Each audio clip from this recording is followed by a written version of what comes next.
Bonjour tout le monde, moi c'est Martin et je suis dans les Alpes françaises pour les haut-parleurs. Dans cette vidéo, on va parler de highline. La highline, c'est une version extrême de la slackline, quelque chose qu'on voit de plus en plus en France depuis quelques années. C'est sur le même principe qu'un fil de funambule, mais plutôt que de marcher sur un fil, on marche ici sur une sangle molle et on n'a pas le droit d'utiliser un balancier pour s'aider. Et donc la slackline, ça se fait souvent dans des parcs, à quelques centimètres du sol. La highline, c'est en montagne, avec plusieurs dizaines de mètres de vide sous les pieds et donc plus de sensations. Pour vous montrer tout ça, je suis monté au-dessus de Chambéry, en Savoie, avec Maxime qui fait de la highline depuis 3 ans. C'est une lutte contre sa peur et un apprentissage de son corps, de comment on bouge, de sa gestion des éléments autour.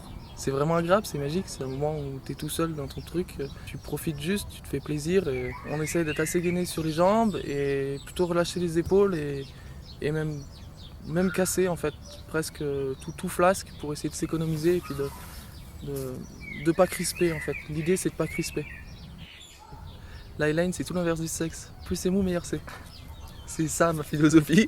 Non, c'est vrai que sur des longues lignes, c'est intéressant d'avoir des choses qui soient mous et élastiques. C'est vraiment agréable, ça bouge pas, ça vibre pas, c'est magique. Faire de la highline, ça se mérite. Nous, on a marché une petite heure pour arriver en haut de Chambéry, mais parfois c'est beaucoup plus avec des passages d'escalade pour avoir de beaux panoramas.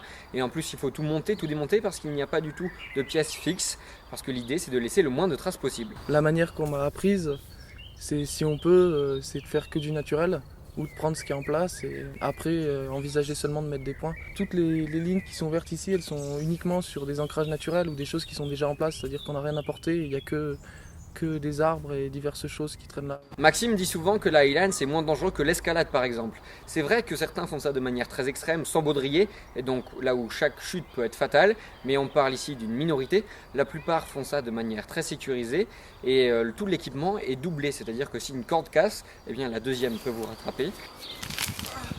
Mais c'est vrai que ça reste un sport à adrénaline. On peut devenir accro, c'est un peu ce qu'est devenu Maxime d'ailleurs. La preuve, c'est qu'après avoir fait une journée de highline, il descend en parapente.